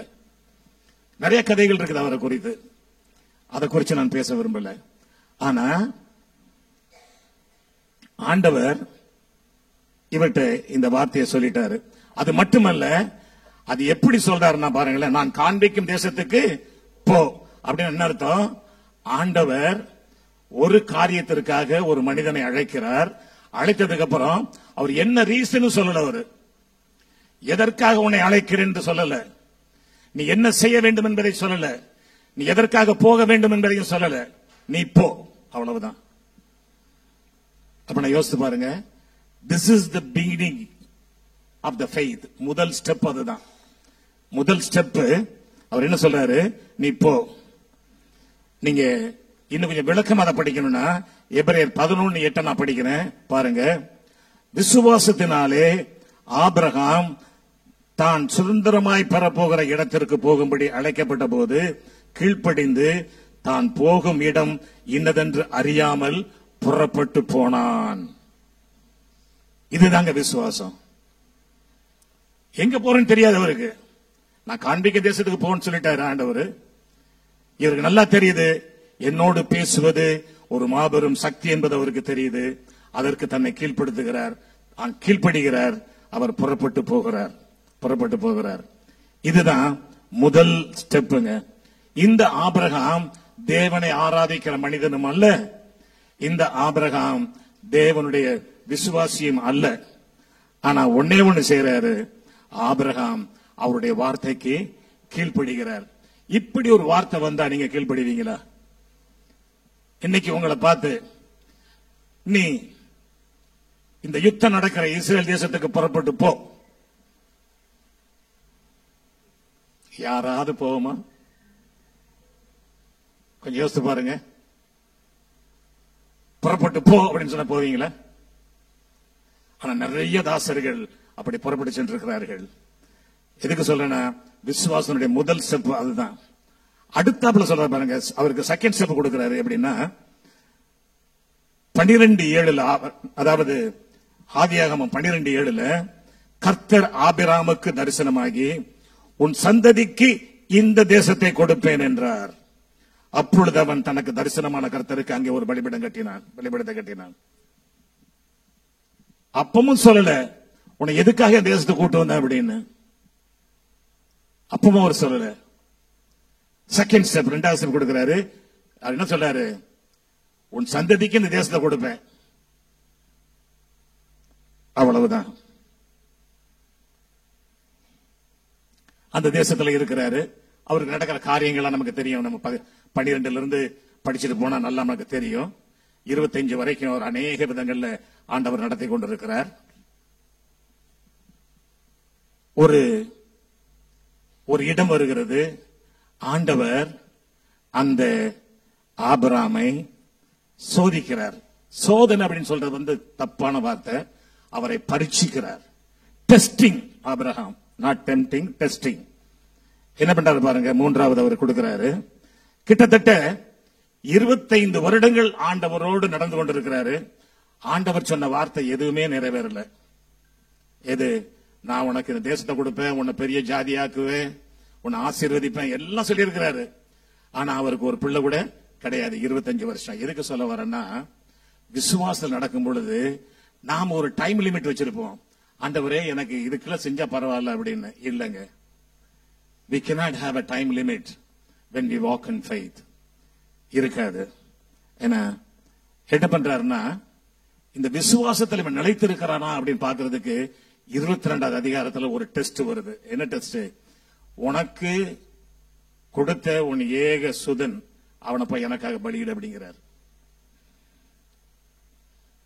ஏன்னா எதுக்கு சொல்ல வரேன்னா, நீங்க ஆண்டவருக்கு பிரியமான பிள்ளையா இருக்கலாம், நீங்க ஆண்டவருடைய விசுவாசியா இருக்கலாம், ஆண்டவருக்கு ஊழியம் செய்யலாம், ஆண்டவருடைய வழி கேட்டு நடக்கலாம். ஆனா உங்களுக்கும் ஒரு டெஸ்ட் உண்டு. ஹல்லேலூயா. பயந்துராதீங்க, எல்லாருக்கும் அந்த டெஸ்ட் உண்டு. அந்த டெஸ்ட் எப்படின்னு பாருங்களேன். அந்த டெஸ்ட் என்ன பண்றாருன்னா, 22வது அதிகாரம், நான் 12, நான் முதல்ல உள்ள வசனங்களை படிக்கல, நம்ம கடந்து போயிடுவோம். 12வது வசனத்தை நான் படிக்கிறேன். ஆதியாகமம் 22:12. அப்பொழுது ஆண்டவர், பிள்ளையாண்டான் மேல் உன் கையை போடாதே, அவனுக்கு ஒன்றும் செய்யாதே, நீ அவனை உன் புத்திரன் என்றும் உன் ஏக சுதன் என்றும் பாராமல் எனக்காக ஒப்புக் கொடுத்தபடியினால் நீ தேவனுக்கு பயப்படுகிறவன் என்று இப்பொழுது அறிந்திருக்கிறேன் என்றார். கிட்டத்தட்ட ஆண்டவர் அழைத்து, இப்ப ஈசாக்குக்கு ஒரு 14-15 வயசு இருக்குன்னு வச்சுக்கீங்களேன். கிட்டத்தட்ட 40 வருஷம் கழிச்சு சொல்றாரு, இப்பதான் உன்னை நான் அறிஞ்சிருக்கிறேன் அப்படிங்கிறார். என்ன அர்த்தம்? இத்தனை வருடங்களாக ஆண்டவர் ஆபிரகாமை புடமிட்டுக் கொண்டே வருகிறார். ஹல்லேலூயா. ஆண்டவருக்கு தெரியாத ஆபிரகாமை பத்தி நல்லா தெரியும். ஆனா புடமிட்டுக் கொண்டே வருகிறார். நம்முடைய வாழ்க்கையிலையும் நாம் விசுவாசத்தில் நடந்துகிட்டு தான் இருப்போம். ஆனா எதெல்லாம் நம்மிடமிருந்து அகற்றப்பட வேண்டுமோ அவைகளை எல்லாம் அகற்றிக் கொண்டே இருப்பார். ஹல்லேலூயா. இதுல ஜாக்கிரதையா இருக்கணும். அது மட்டுமல்ல, 17, 22, 17, 18 இந்த 2 வசனங்களை சொல்றாரு பாருங்க. நான் உன்னை ஆசீர்வதிக்கவே ஆசீர்வதித்து உன் சந்ததியை வானத்து நட்சத்திரங்களைப் போலவும் கடற்கரை மணலைப் போலவும் பெருகவே பெருக பண்ணுவேன் என்றும் உன் சந்ததியார் தங்கள் சத்துருக்களின் வாசல்களை சுதந்திரித்துக் கொள்வார்கள் என்றும் நீ என் சொல்லுக்கு கீழ்ப்படுந்தபடியினால் உன் சந்ததிக்குள் பூமியில் உள்ள சகல ஜாதிகளும் ஆசீர்வதிக்கப்படும் என்றும் என் பேரில் ஆணையிட்டேன் என்று கர்த்தர் சொல்லுகிறார் என்றார். இதுவரைக்கும் பேசிட்டு இருந்தவர் இப்ப என்ன சொல்றாரு? ஆணையிடுகிறார். அங்க ஆணையிடுகிறார். அதாவது நான் இப்ப உன்னை டெஸ்ட் பண்ணிட்டேன், நீ எல்லாவற்றிலும் சரியாக நடந்துட்ட, இப்போ நான் உனக்கு ஒரு ஆணையே கொடுக்கிறேன், நான் உன்னை ஆசீர்வதிப்பேன். ஹல்லேலூயா, ஹல்லேலூயா. உன்னை நான் பலப்படுத்துவேன், உன்னை உன் சந்ததியை பெருக பண்ணுவேன். இதெல்லாம் சொல்லிட்டாருங்க. ஆபிரகாம் அந்த தேசத்தை சுதந்திரிச்சார? ஈசாக்கு சுதந்திரிச்சார? யாக்கோபு சுதந்திரிச்சார? யாருமே சுதந்திரிக்கல. ஏன்னா இப்ப படிப்போமே, எபிரேயர் 11:9 சொல்லுகிறது. எபிரேயர் 11:9, விசுவாசத்தினாலே அவன், அதாவது ஆபிரகாம், வாக்குத்தத்தம் பண்ணப்பட்ட தேசத்திலே பரதேசியை போல சஞ்சரித்து அந்த வாக்குத்தத்தத்திற்கு உடன் சுதந்திராகிய ஈசாக்கோடும் யாக்கோபோடும் கூடாரங்களில் குடியிருந்தான். எதுக்கு சொல்ல வரேன்னா, ஆண்டவர் ஆதியாகமம் 12 1 5 வரை படிச்சு பாத்தீங்கன்னா, இப்படி எல்லாம் ஆசீர்வதிப்பேன் ஆபிரகாம் சொல்லிட்டாரு. அதே போல ஈசாக்குக்கு நீங்க 26 அதிகாரம் ஆதியாகமம் 26 வந்தீங்கன்னா, அதுல 3வது வசனத்திலிருந்து ஆண்டவர் சொல்றாரு. என்ன சொல்றாரு? 26:3 போடுங்க. இந்த தேசத்திலே வாசம் பண்ணு, நான் உன்னோடு கூட இருந்து உன்னை ஆசீர்வதிப்பேன், நான் உனக்கும் உன் சந்ததிக்கும் இந்த தேசங்கள் யாவையும் தந்து உன் தகப்பனான ஆபிரகாமுக்கு நான் ஆணையிட்ட ஆணையை நிறைவேற்றுவேன் என்றார். ஆணையை நிறைவேற்றுவேன் என்று இங்கே சொல்றாரு. இப்ப கிட்டத்தட்ட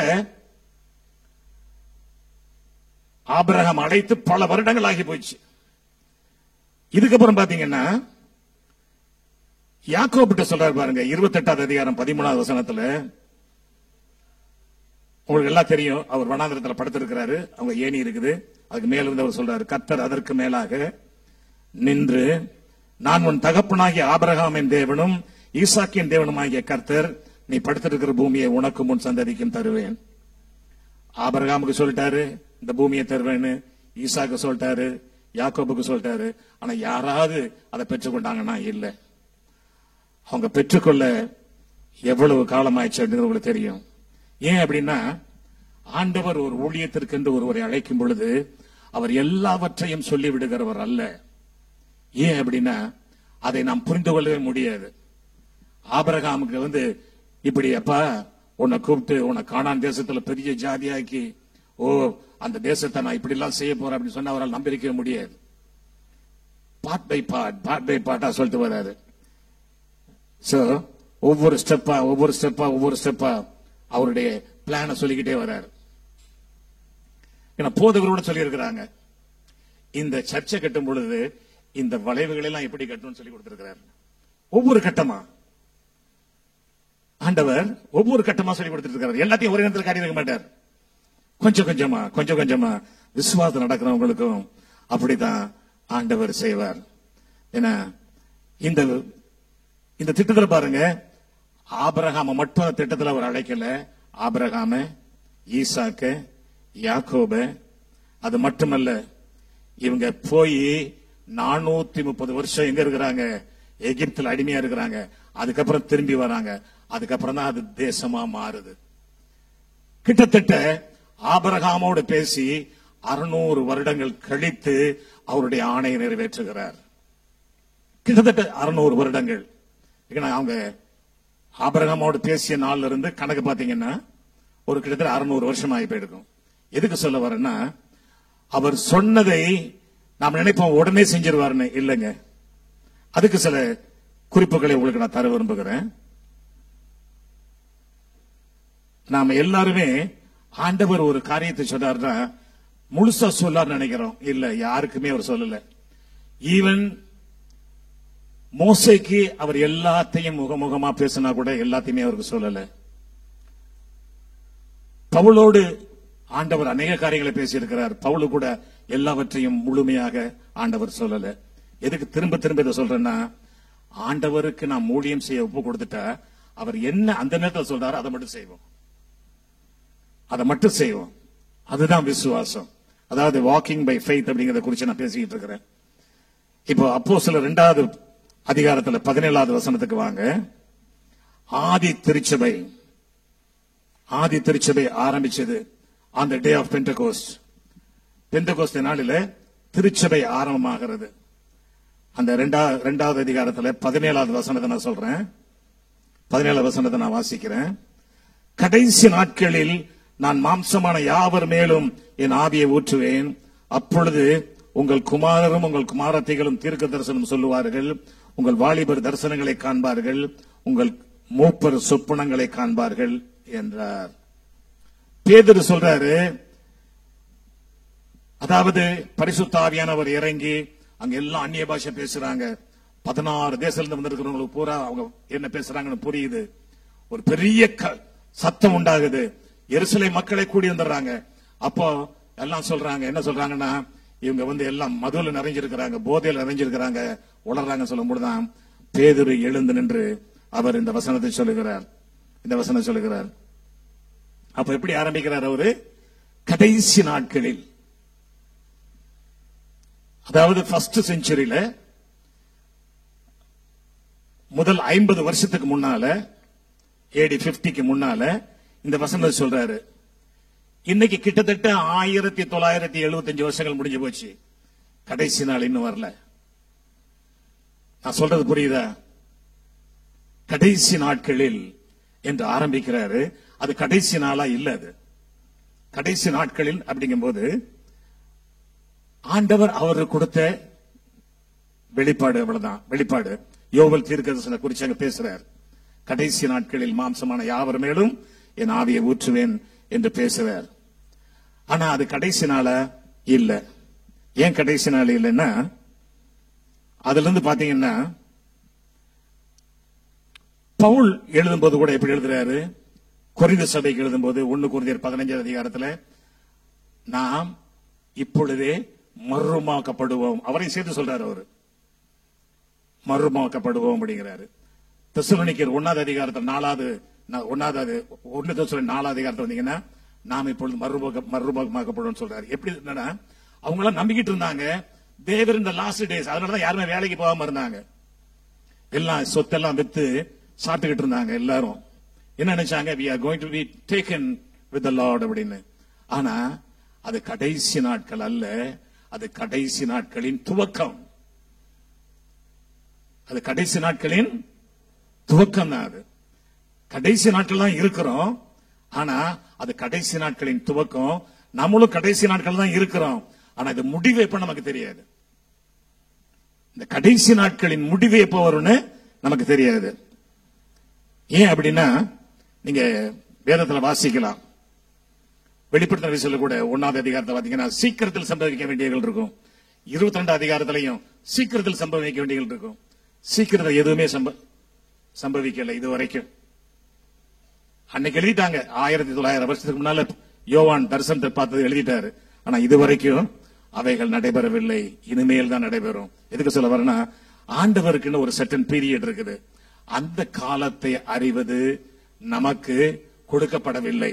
ஹல்லேலூயா, ஹல்லேலூயா. இப்போ எப்படி பவுல் ஸ்டெப் பை ஸ்டெப்பா நடத்தார் விசுவாசத்துல அப்படிங்கறத குறிச்சு கொஞ்ச நேரம் தியானிக்கலாம் நினைக்கிறேன். பவுல் ஆண்டவர் சந்திக்கிறார். பவுல் ஒரு கடூரமான பாரிசி, ஒரு கொடுமையான ஒரு ஃபனாட்டிக் பாரிசி. அவர் அதாவது வேதம் அறிந்த ஒரு ஞானி, அதே நேரத்தில் சுயத்தில் நிறைந்த ஒரு மனிதர், வெறி கொண்ட ஒரு மனிதர், கொலை செய்கிற அளவுக்கு அவருடைய மனதில் வெறி இருந்தது. அந்த மனிதரை ஆண்டவர் சந்திக்கிறார். முதல்ல அவர் சந்தித்த இடம் உங்களுக்கு எல்லாருக்கும் தெரியும். அப்போஸ்தலர் நடவடிக்கைகள் 9:6 நாம் வாசிக்கிறோம். அப்பொழுது அவன் நடுங்கி திகைத்து, ஆண்டவரே, நான் என்ன செய்ய சித்தமாய் இருக்கிறீர் என்றான். அதற்கு கர்த்தர், நீ எழுந்து பட்டணத்துக்குள்ளே போ, நீ செய்ய வேண்டியது அங்கே உனக்கு சொல்லப்படும் என்றார். பாருங்க, ஆண்டவர்கிட்ட கேட்கிறார், முகமுகமா கேட்கிறார். அந்த தமஸ்கு தெருல வந்து வீதியில வந்து ஆண்டவர் சந்தித்த பொழுது ஒரு பேரொளி அவரை தாக்குகிறது. கீழே விழுந்துட்டாரு. கீழே வந்துட்டு ஆண்டவர்கிட்ட கேட்க, ஆண்டவரே நீர் யாருன்னு கேட்கிறாரு. ஆண்டவர் சொல்றாரு, நீ துன்பப்படுத்துகிறே இயேசு நான் தான் அப்படிங்கிறாரு.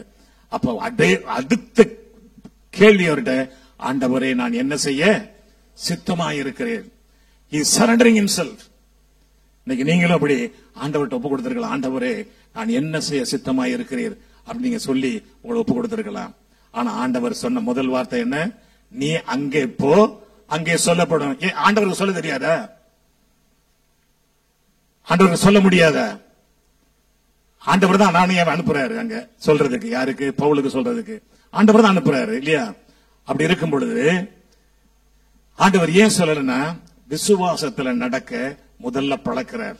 ஃபர்ஸ்ட் ஸ்டெப் அதுதான். செகண்ட் ஸ்டெப் எது அப்படின்னா, நான் வேதத்தை கொஞ்சம் இன்னொரு கோணத்துல பார்க்க விரும்புகிறேன். செகண்ட் ஸ்டெப் எதை காட்டுறேன்னா, நீங்க படிங்க அப்போஸ்தலர் 22வது அதிகாரத்துல 13-15 நானே படிக்கிறேன். அதாவது 9வது அதிகாரத்தில் நடந்ததை இப்போ திருப்பி சொல்றாரு அவர். அனனியா குறித்து சொல்றாரு. அனனியா என்னிடத்தில் வந்து நின்று, சகோதரனாகிய சவுலே பார்வை அடைவாக என்றான். அந்நேரமே நான் பார்வை அடைந்து அவனை ஏறிட்டு பார்த்தேன். அப்பொழுது அவன், நம்முடைய முன்னோர்களின் தேவனுடைய திருவுளத்தை நீ அறியவும், நீதிபரரை தரிசிக்கவும், அவருடைய திருவாய்மொழியை கேட்கவும் அவர் முன்னமே உன்னை தெரிந்து கொண்டார். நீ கண்டவைகளையும் கேட்டவைகளையும் குறித்து சகல மனுஷருக்கு முன்பாக அவருக்கு சாட்சியாய் இருப்பாய். செகண்ட் ஸ்டெப் இதுதாங்க. விசுவாசத்துல நடக்கிறவங்களுக்கு ஸ்டெப் பை ஸ்டெப்பா நடத்துறாரு பாருங்க. முதல்ல சொல்லிட்டாரு, அங்க போ அப்படின்னாங்க. அனனியா சொல்றாரு, அங்க போய் நீ ஊழியத்தை செய்ய அப்படின்ட்டு. இவர் போய் செய்யறாரு. பல இடங்கள்ல பல விதமான எதிர்ப்புகள் வருது. எதிர்ப்புகள் வந்ததுக்கு அப்புறம் இவர் கொஞ்சம் யோசிக்கிறார் என்ன பண்றது அப்படின்ட்டு. அப்போ அவர் எருசலேமுக்கு வராரு. எருசலேம்ல வந்து ஆலயத்தில் உட்கார்ந்திருக்காரு. ஆலயத்தில் உட்கார்ந்திருக்கும் போது ஆண்டவர் அவருக்கு தரிசனமாகிறார். பாருங்க, 22வது அதிகாரம் 17-18 நான் படிக்கிறேன். 23 வசனங்களை படிக்கிறேன். பின்பு நான் எருசலேமுக்கு திரும்பி வந்து தேவாலயத்தில் ஜெபம் பண்ணி கொண்டிருக்கையில் ஞான திருஷ்டி அடைந்து அவரை தரிசித்தேன். அவர் என்னை நோக்கி, நீ என்னை குறித்து சொல்லும் சாட்சியை இவர்கள் ஏற்றுக்கொள்ள மாட்டார்கள். ஆதலால் நீ தாபதம் பண்ணாமல் சீக்கிரமா எருசலேமை விட்டு புறப்பட்டு போ என்றார். அதற்கு அவர் 21வது வசனம், நீ போ, நான் உன்னை தூரமாய் புறஜாதிகளிடத்தில் அனுப்புவேன் என்றார். பாருங்க, the third step அவருடைய மினிஸ்ட்ரியில. முதல்ல அழைச்சிட்டாரு, நீ வா, நீ போ, அங்க சொல்லப்படும் சொல்லல. அனனியா சொல்றாரு, உன்னை இதற்காக ஆண்டவர் தெரிந்து கொண்டார். அதுக்கப்புறம் தடை வருது. இங்க ஆண்டவர் 3வது ஸ்டெப் அவர் கொடுக்கிறாரு. எப்படி பிரதேசத்தில் ஊழியம் செய்யறது என்பதை குறித்து அநேக நாடுகளுக்கு போகிறார். ஃபர்ஸ்ட் அந்தியோக்கியா போகிறாரு. அந்தியோக்கியால ஊழியம் நடக்குது. கலேசியா போகிறாரு, கொரிந்து போகிறாரு, அத்தனை பட்டணம் போகிறாரு, நிறைய இடங்கள் போகிறார். ஊழியம் நடந்துகிட்டு இருக்குது. அப்ப என்ன நடக்குதுன்னா, 4வது ஸ்டெப் நான் சொல்ல வரேன். அவரை ரோமாபுரிக்கு அனுப்பின ஆண்டவர். ஆகவே 4வது ஸ்டெப் சொல்றாரு பாருங்க. 23வது அதிகாரம் 11வது வசனத்துல, அன்று ராத்திரியிலே கர்த்தர் பவுலின் அருகே நின்று, பவுலே திடன்கொள், நீ என்னை குறித்து எருசலேமிலே சாட்சி கொடுத்தது போல ரோமாவிலும் சாட்சி கொடுக்க வேண்டும். பாருங்க, ஒரே நாள்ல அவர்கிட்ட சொல்லலங்க.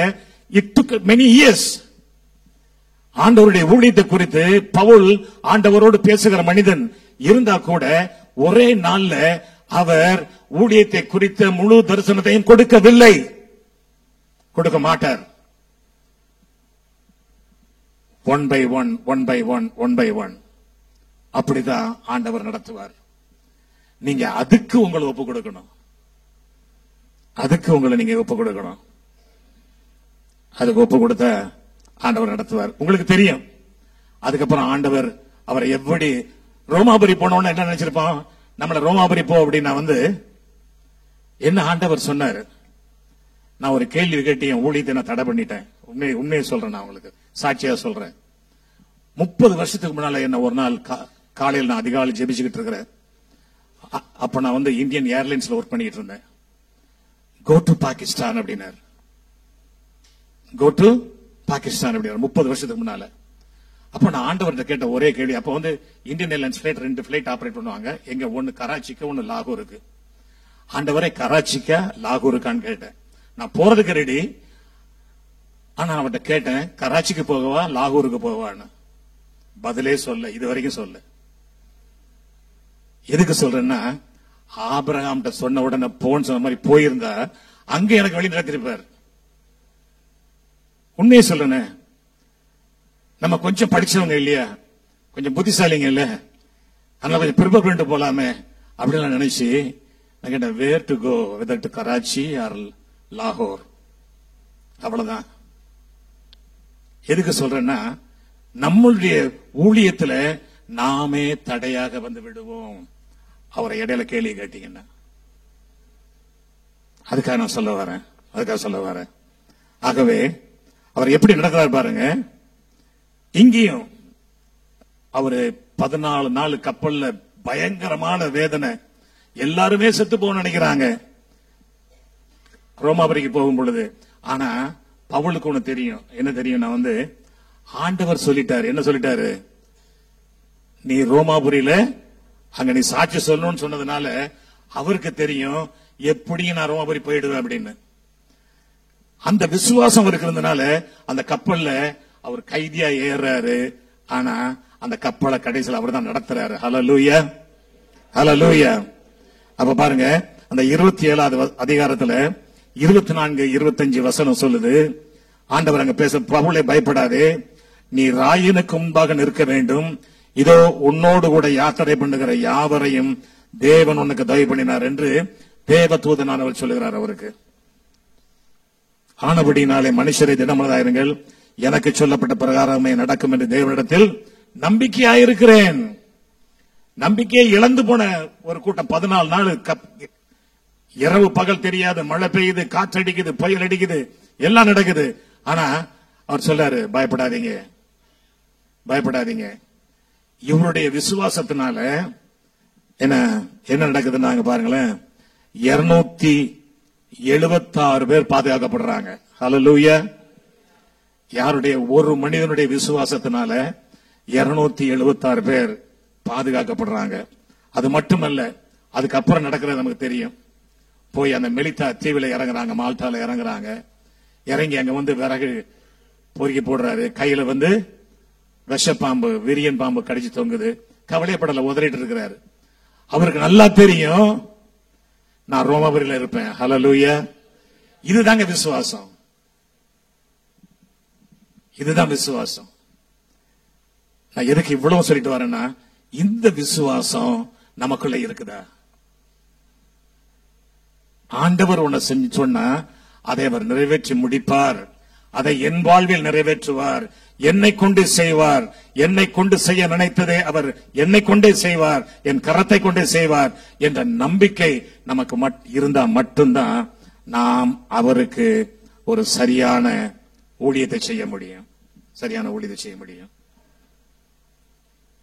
எல்லாம் நினைச்சாங்க இவன் கடல்ல தப்பிச்சா, ஆனா இவனுடைய பாவம் இவனை கொண்டு போடுது அப்படின்னு நினைச்சாங்க.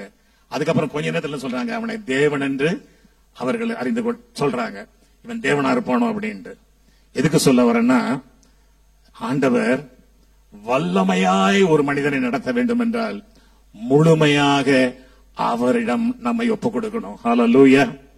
அதுதாங்க வாக்கிங் பை ஃபெய்த். அது மட்டுமல்ல, அவருடைய ஊழியத்தில் பாருங்களேன். ஊழியத்தில்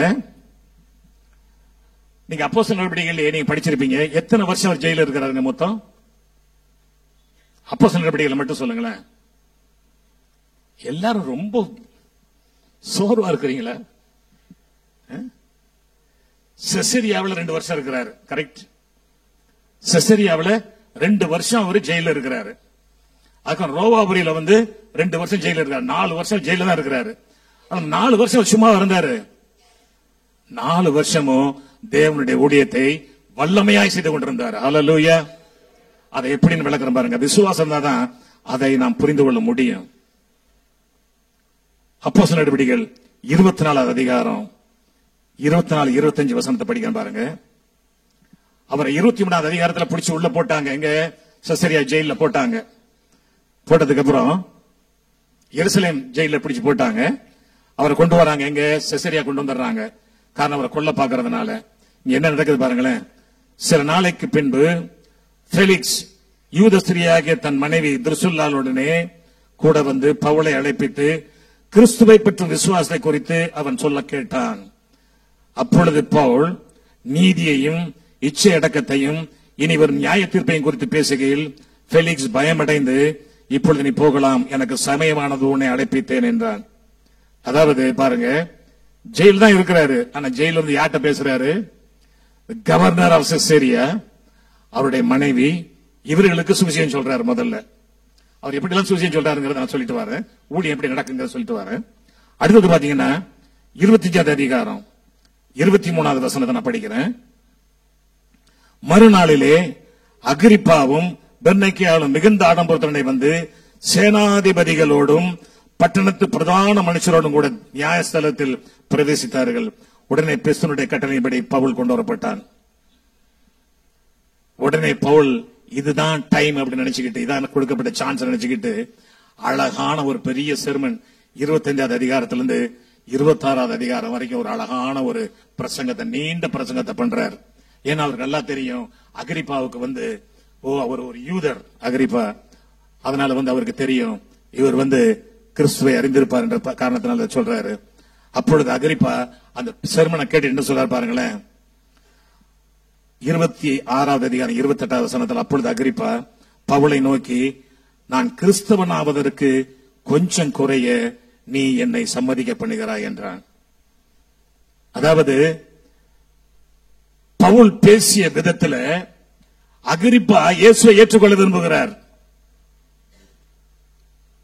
யோசித்து பாருங்க, ஜெயில தான் இருக்கிறாரு, பேசுறாரு, ஏற்றுக்கொள்ள விரும்புகிறார். அதற்கு பவுல் சொல்றாரு பாருங்க அடுத்த வசனத்துல, 29வது வசனத்துல, அதற்கு பவுல், நீர் மாத்திரமல்ல, இன்று என் வசனத்தை கேட்கிற யாவரும் கொஞ்சம் குறைய மாத்திரமல்ல, இந்த கட்டுக்கள் தவிர முழுவதும் என்னை போலாகும்படி தேவனை வேண்டிக் கொள்கிறேன். அதாவது அந்த நேரத்தில் யாரெல்லாம் கேட்கிறாங்க? ராஜா கேட்கிறாரு, பெலிக்ஸ் கேட்கிறாரு, கவர்னர் கேட்கிறாரு, ராஜா கேட்கிறாரு, ராஜா பெர்னீஸ் ராஜாவுடைய மனைவி கேட்கிறாங்க, அந்த பட்டணத்து மூப்பர்கள் கேட்கிறாங்க, சேனாதிபதிகள் கேட்கிறாங்க. இவ்வளவு பேருக்கு அவரங்க சுவிசேஷம் சொல்லிக் கொண்டிருக்கிறார். இது செசரியாவில் நடந்தது. இந்த ஊழியம் செசரியா நடக்குது. என்ன அதுக்கப்புறம் பாத்தீங்கன்னா இங்க ரோமாபுரிக்கு வந்துட்டாங்க. ரோமாபுரியில வந்து நான் சுருக்கமா சொல்லிக்கிட்டு இருக்கிற நேரம் ஓடுறதுனால, ரோமாபுரியில வந்து அவர் சிறைச்சாலையில் தான் இருக்கணும். ஆனா அவர் சொல்லிட்டாரு, நான் ஒரு சேவகனோடு ஒரு வாடகை வீட்டில் இருக்கிறேன்னு சொல்லி அவர் இருக்கிறாரு. அங்கிருந்து அவர் செய்த ஊழியங்களை எல்லாம் பாருங்களேன். அவர் செய்த ஊழியங்களை எல்லாம் 28வது அதிகாரத்தில், அப்போஸ்தலருடைய 28வது அதிகாரத்தில் 16வது வசனம் சொல்லுகிறது, நாங்கள் ரோமாபுரியில் சேர்ந்த போது 100க்கு அதிபதி தன் காவலில் இருந்தவர்களை சேனாதிபதியிடத்தில் ஒப்புக் கொடுத்தான். அப்பொழுது பவுல் தன்னை காத்திருக்கிற சேவனுடைய தனித்து குடியிருக்கும்படி உத்தரவு பெற்றுக் கொண்டான். 17வது வசனம் 18 படிக்கிறேன். 3 நாளைக்கு பின்பு பவுல் யூதரில் பிரதானமானவர்களை வரவழைத்தான். பிரதானமானவர்கள், ரோமாபுரியில் இருந்த பிரதானமான யூதர்களை வரவழைத்து அவர்கள் கூடியிருந்திருக்கும் போது அவன் அவர்களை நோக்கி, சகோதரரே, நம்முடைய ஜனங்களுக்கும் நம்முடைய முன்னோர்கள் முறைமைகளுக்கும் விரோதமானது ஒன்றையும் நான் செய்யாமல் இருந்தும் கட்டப்பட்டவனாக எருசலேமுக்கு ரோமர் கையில் ஒப்புக் கொடுக்கப்பட்டேன் அப்படின்னு சொல்லிட்டு எல்லாத்தையும் விளக்குறாரு.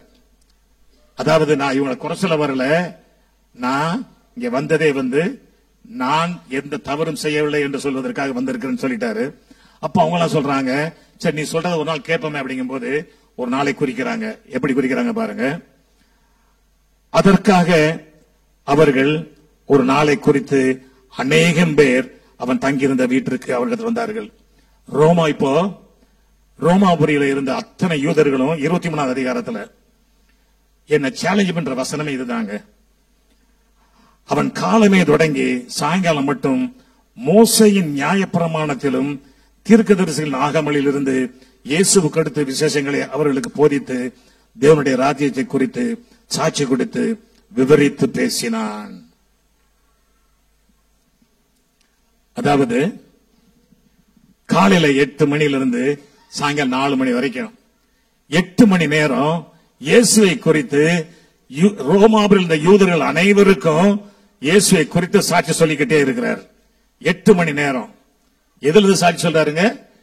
பழைய ஏற்பாட்டில இருந்து. பழைய ஏற்பாட்டில் அவ்வளவு காரியங்கள் இருக்குதுங்க. இதை நான் ஆராய முற்பட்ட ஒரு 2 வருஷத்துக்கு முன்னால ஒரு 350 தீர்க்க தரிசனங்களை எடுத்தேன். அதை நான் எல்லாத்தையும் குறிச்சு வச்சிருக்கிறேன். அதை குறித்து பேச வேண்டும் என்று தான் நான் செய்தி முதல்ல தயாரிச்சேன். இங்க அதான் இந்த எழுதி வச்சிருக்கிறேன். திங்கள் செவ்வாய் புதன் 3 நாள் தயாரிச்சேன். ஆனா அதை பேசுறதுக்கு முடியாதுன்னு தெரிஞ்சுக்கிட்டேன். ஏன்னா முதல் 10 தீர்க்க தரிசனங்களை பேசுறதுக்கே 2 மணி நேரம் வேணும். நம்ம 1 மணி நேரம் தான் இங்க பேச முடியும். ஆகவே அதை பேச வேண்டாம் என்பதற்காக அதை விட்டுட்டேன். அப்ப நான் 350 வசனங்களை தீர்க்க தரிசனங்களை பேசணும்னா யோசித்து பாருங்க. 350 வசனங்கள் எனக்கு குறைஞ்சது 35 மணி நேரம் வேணும். அதை குறித்து இயேசுவை குறித்து அவ்வளவாக பழைய ஏற்பாட்டில் எழுதப்பட்டிருக்குது. ஆனா அதை நாம் கற்றுக்கொண்டோமா? அதை கற்றுக்கொண்டிருந்தால் பவுலை போல நாமும் அவருக்காக உழைக்க முடியும். ஹல்லேலூயா. கொஞ்சம் டைவர்ஷன் இது. அது மட்டுமல்ல, நம்ம விசுவாசத்துல வளரணும்னா விசுவாசத்துல செயல்பட ஆரம்பிக்கணுங்க. நீங்க யாருக்காவது தைரியமா ஜெபிச்சிருக்கிறீங்களா? ஒருத்தர் ஹார்ட் அட்டாக்ல கிடக்கிறாரு, நீங்க போய் ஜெபிச்சிருக்கிறீங்களா? தலைவலினா ஜெபிச்சிருவீங்க. ஒருத்தர் மரண அவஸ்தையில் இருக்கிறாரு, ஜெபிப்பீங்களா போய்? ஏன் தெரியுமா? நமக்குள்ள ஒரு கேள்வி, ஒருவேளை சுகமாகலைன்னா நம்ம மேல பழி வந்துருமே, நம்மளை கேவலமா பேசிடுவாங்களே. இப்படிதான் நாம் பயந்து ஊழியம் செய்ய நாம் தயங்கிக் கொண்டே இருக்கிறோம். எந்த சூழ்நிலையிலும் என் தேவனாகிய கர்த்தர் என்னை பயன்படுத்துவார் என்ற நம்பிக்கை இருந்தா நீங்க விசுவாசத்தில் நடக்கலாம். ஹல்லேலூயா. எந்த சூழ்நிலையிலும் யோசித்து பாருங்க. 3வது மாடியிலிருந்து வாலிபன் விழுந்துட்டான். பவுல் போனாரு. இன்னைக்கு நடக்க வச்சிருங்களேன். இப்ப திடீர்னு ஒரு சத்தம் வந்து டமால் அங்கிருந்து 3வது மறந்து ஒருத்தர் விழுந்துட்டான் வச்சிருங்க. நம்ம இப்ப என்ன பண்ணுவோம்? நம்ம எல்லாம் யோசித்து பாருங்க. அதோட சபை ஆராதனை முடிஞ்சிரும் நினைக்கிறேன். அவர் முடிக்கல, போனாரு, கட்டி பிடிச்சாரு, ஜெபம் பண்ணாரு, வந்துட்டாரு. வந்து சொன்னாரு, அவன் உயிரோட இருக்கிறான், கவலைப்படாதீங்க பாருன்னு. அவர் 3-4 மணி நேரம் கழிச்சு அவங்க உயிரோட கூட்டு போறாங்க. அதே போல டார்கஸ், துர்கால், அப்போ நம்முடைய 10வது அதிகாரம் வந்தீங்கன்னா பேதுரு கூப்பிடுறாங்க. பக்கத்து ஊர்ல இருக்காரு பேதுரு. ஐயா சீக்கிரம் வாங்கன்னு. அப்ப சொல்ற அப்படி நற்கிரியெல்லாம் செஞ்சாங்க இந்த அம்மா எங்களுக்கு. தனியா போறாரு, சோறு பக்கம் திரும்பி ஜெபிக்கிறாரு, தபித்தால இருந்துடுறாங்க. இந்த சூழ்நிலை நம்ம என்ன செய்வோம்? பேதுரு விசுவாசத்தில் நடந்தார், பவுல் விசுவாசத்தில் நடந்தார், எலியா விசுவாசத்தில் நடந்தார், எலிஷா விசுவாசத்தில் நடந்தார். நாம நடக்கிறோமா? நம்ம பேசுறோம், நம்ம விசுவாசத்தை குறித்து பேசுறோம். ஆனா விசுவாசம் நடக்கிறதுக்கு நம்ம ஆயத்தமா இல்ல. விசுவாசத்தில் நடக்க ஆயத்தமா இல்லைன்னா நாம் ஊழியம் செய்ய தகுதியற்றவர்கள். இப்போ ஒரு வசனத்தோடு நான் முடிக்க விரும்புகிறேன். உங்களுக்கு தாவீது நல்லா தெரியும். தாவீது ஒரு 17-18 வயசு தான் இருக்கும் நினைக்கிறேன். கோலியாத் முன்னால் நிற்கும் பொழுது தாவீது யாரை நம்பி நின்றாங்க? யாரை நம்பி அங்க கோலியாத் முன்னால் நின்றாரு? அவரு சவுல், அவருடைய ஆர்மி எல்லாம் கோலியாத் நின்ன உடனே ஓடுது, தலதெறிக்க ஓடுறாங்க எல்லாரும். ஆனா இவர் வந்து நிக்கிறாரு. இந்த விருத்த சேதனம் இல்லாத மனிதனை ஆண்டவர் என் கையில ஒப்பு கொடுப்பாரு. ஏன் அப்படின்னா, சிங்கத்தின் கைக்கும் கரடின் கைக்கும் தப்ப வைத்தவர் இவனுடைய கைக்கும் தப்ப வைப்பார். விசுவாசம் நடக்கிறது அதுதான். அதாவது நான் எதுக்காக திரும்ப சொல்றேன்னா, வேதத்தில் எழுதப்பட்டவைகள் எல்லாம் நமக்கு சாட்சிகளாக, it's a living testimony, it's not a story. வேதத்தில் எழுதப்பட்டவைகள் எல்லாம் என்னதுங்க? சாட்சிகள், ஜீவனுள்ள சாட்சிகள். அந்த சாட்சிகள் நமக்கு பாடமாக அமைஞ்சிருக்கணும். நம்முடைய வாழ்க்கை முறை அது மாற்றணும். பழைய ஏற்பாட்டுல நிறைய காரியங்கள் இருக்குது, புதிய ஏற்பாட்டுல நிறைய காரியங்கள் இருக்குது. இவைகள் எல்லாம் நம்ம அப்படியே ஒரு கதை மாதிரி படிச்சுட்டு போயிடுறோம். இந்த சுகம் பண்ணாங்க, அவங்க யாரு, அலங்கார வாசலில் அலங்கோலமா இருந்த ஆண்டவர் தூக்கிட்டாரு, பேதுரு தூக்கிட்டாருன்னு சொல்லிட்டு இருக்கிறோம். எப்படி முடிந்தது? விசுவாசம். விசுவாசம், வாக்கிங் இன் ஃபெய்த். அவருக்கு எப்படி வந்ததுங்க பேதுருக்கு அந்த விசுவாசம்? அதுக்கு 10 நாளைக்கு முன்பாக, 10 நாள் இல்ல, ஒரு 50 நாளைக்கு முன்பாக இந்த இயேசு எனக்கு தெரியாதுன்னு சொன்னவர். இயேசுவே எனக்கு தெரியாதுன்னு சொன்ன பேதுரு, இந்த கிறிஸ்தவர்களே அழிப்பேன் என்று சொன்ன பவுல், ஆண்டவர் நம்மோடு இடைபடும் பொழுது நம்முடைய இருதயத்தில் ஒரு பெரிய மாற்றம் ஏற்படும். அந்த மாற்றத்துக்கு நம்ம ஒப்பு கொடுத்தா போதும், ஆண்டவருக்கு ஊழியம் செய்வோம். நேரம் ஆயிட்டு நினைக்கிறேன், இன்னும் ஒரு 2 நிமிஷம் எடுத்துக்கிறேன் பாஸ்டர். யாக்கோபு சொல்றாரு, யாக்கோபு 5வது அதிகாரம் 14-15, உங்களில் ஒருவன் வியாதிப்பட்டால் அவன் சபையின் மூப்பர்களை வரவழைப்பானாக. அவர்கள் கர்த்தருடைய நாமத்தினாலே அவனுக்கு எண்ணெய் பூசி அவனுக்காக ஜெபம் பண்ண கடவர்கள். அப்பொழுது விசுவாசமுள்ள ஜெபம், ஆமென், விசுவாசமுள்ள ஜெபம் பணியாளிகளை ரட்சிக்கும். ஆகவே நாம் தெரிந்து கொள்வோம். அது மட்டுமல்ல, யூதா இன்னொரு வசனம் சொல்லி அதை முடிக்கிறாரு. அதோடு நான் முடிக்க விரும்புகிறேன். யூதா 3வது வசனம், யூதாவில் 3வது வசனம், பிரியமானவர்களே, பொதுவான ரட்சிப்பை குறித்து உங்களுக்கு எழுதும்படி நான் மிகவும் கருத்தோடு இருக்கையிலே பரிசுத்தவான்களுக்கு ஒரு விசை ஒப்பு கொடுக்கப்பட்ட விசுவாசத்திற்காக நீங்கள் தைரியமாய் போராட வேண்டும் என்று உங்களுக்கு எழுதி உணர்த்துவது எனக்கு அவசியமாய் கண்டது. விசுவாசத்துல நம்ம போராடணுமாங்க. நம்ம கேட்டிருக்கிறோம் இதுவரைக்கும், விசுவாசத்தோடு பேசு, walk in faith, stand in faith, walk in faith எல்லாம் கேட்டிருக்கிறோம். ஆனா இவர் என்ன சொல்றாரு? contend in faith. அதான் எழுதியிருக்காரு பாருங்க. You should earnestly contend for the faith which once was delivered unto the saints. நமக்கு கொடுக்கப்பட்ட விசுவாசம், ஞாபகம் வச்சுக்கிறீங்க, உங்களுக்குள் இருக்கிற விசுவாசம் உங்களுடைய விசுவாசம் அல்ல, அது ஆண்டவரால் கொடுக்கப்பட்ட விசுவாசம். ஹல்லேலூயா, ஆண்டவரால் கொடுக்கப்பட்ட விசுவாசம். ஆகவே அந்த விசுவாசம் நமக்குள்ள இருக்குதுன்னா பவுல் சொன்னது போல சொல்ல முடியும், நான் அல்ல, என்னில் வாழ்வது இயேசு கிறிஸ்து. அப்படின்னு நினைக்கும் பொழுது, என்னில் வாழ்வது இயேசு கிறிஸ்து, பிழைத்திருக்கிறேன் ஆனால் நான் அல்ல, என்னில் பிழைத்திருக்கிறது இயேசு கிறிஸ்து என்று சொல்லும் பொழுது இயேசு கிறிஸ்து உங்களிருந்து வெளிப்படுவார். நீங்கள் மகிமையை காண முடியும். கண்களை மூடி ஜெபிப்போமா? நீர் நம்ப பண்ணின உம் வாக்குகளை நினைத்து நிறைவேற்றுவே, மறவாமல் நினைப்பவரே, ஏசையா நிறைவேற்றி மூடிப்பவரே, மறவாமல் நினைப்பவரே, ஏசையா நிறைவேற்றி மூடிப்பவரே, சொன்னதை செய்து மூடிப்பீ, நீர் மூடித்து தீர்க்கும் மட்டும் கைவிட மாட்டீர், சொன்னதை செய்து மூடிப்பீ,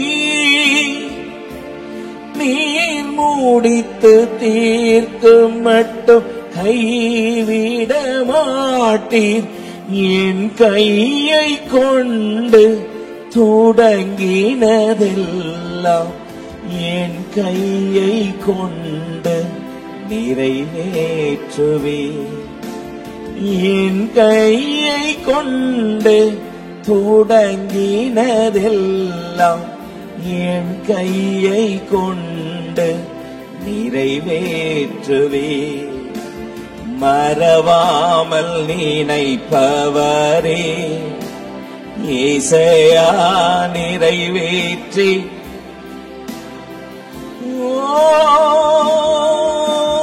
மறவாமல் நினைப்பவரே, ஏசையா நிறைவேற்றி முடிப்பவரே. மறவாமல் நினைப்பவர், நிறைவேற்றி முடிப்பவர், சொன்னதை செய்கிறவர். உங்கள் கையை கொண்டு எதை தொடங்கினாரோ அதை நிறைவேற்றி முடிக்கிறவர்.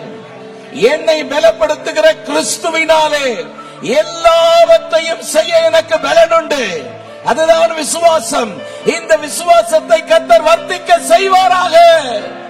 பேதுருவை கொண்டு, பவுலை கொண்டு, ஆபிரகாமை கொண்டு சொன்னதை நிறைவேற்றி முடித்தவர் உங்களுக்கு சொன்னதை நிச்சயம் செய்வார்.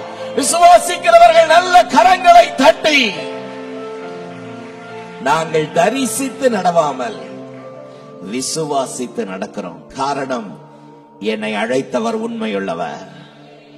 என்னை உண்மை உள்ளவன் என்று எண்ணி என்னை அழைத்தவர் அவர் நிச்சயம் நிறைவேற்றி முடிப்பார். உங்களில் நற்கிரியைகளை தொடங்கினவர் கர்த்தருடைய நாள் முடிவு பரியந்தமும் அதை நிறைவேற்றி முடிக்க வல்லவராயிருக்கிறார்.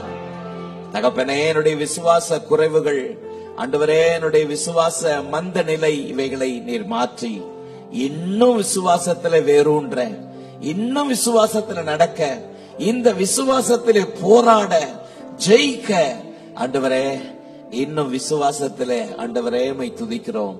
வளர்வதற்கு எனக்கு கிருபை தாங்கப்பான்னு சொல்லி தேவ சமூகத்தில் அர்ப்பணிப்பீர்களா? ஹல்லேலூயா. Thank you Lord. இந்த காலவெளியிலே கர்த்தருடைய வார்த்தை எனக்கு நேரே புறப்பட்டு வந்தது. பாஸ்டர், எனக்காக ஜெபியுங்கள் சொல்கிற உங்களுடைய வலது கரத்தை உயர்த்துங்க.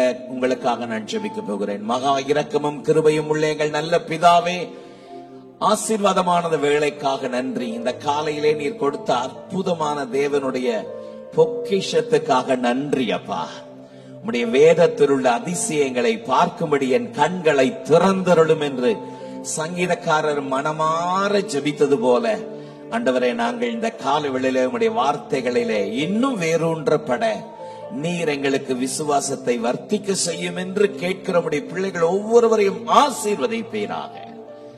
கர்த்தருடைய ஆண்டவரை அனுகிரகம் கொண்டிருக்கட்டும். கர்த்தருடைய வார்த்தையை பகிர்ந்து கொண்ட அருமையான கர்த்தருடைய தாசனோடு தேவ கிருபை இருப்பதாக.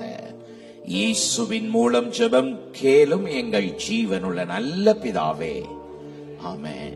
சீயோன் ஏஜி திருச்சபையின் ஆராதனை நேரங்கள்: முதல் ஆராதனை ஞாயிறு காலை 6:30 மணிக்கு, இரண்டாவது ஆராதனை ஞாயிறு காலை 9 மணிக்கு, மூன்றாம் ஆராதனை மற்றும் வாலிபருக்கான ஆராதனை காலை 11:15 மணிக்கு, மாலை ஆராதனை 6:30 மணிக்கும், சிறுவர் ஆராதனை ஞாயிறு காலை 7:30 மணிக்கும் மற்றும் 10:30 மணிக்கும் நடைபெறுகிறது. இவ்வாராதனைகளில் பங்கு பெற்று இறையாசியை பெற்று மகிழுங்கள். நீங்கள் தொடர்பு கொள்ள வேண்டிய முகவரி: ரெவரண்ட் பி. சுதாகர் சாமுவேல், தலைமை போதகர், சீயோன் ஏஜி திருச்சபை, எண் 8, புத்தர் தெரு, காமராஜபுரம். செல்போன் 9381117257 மற்றும் 9381117257.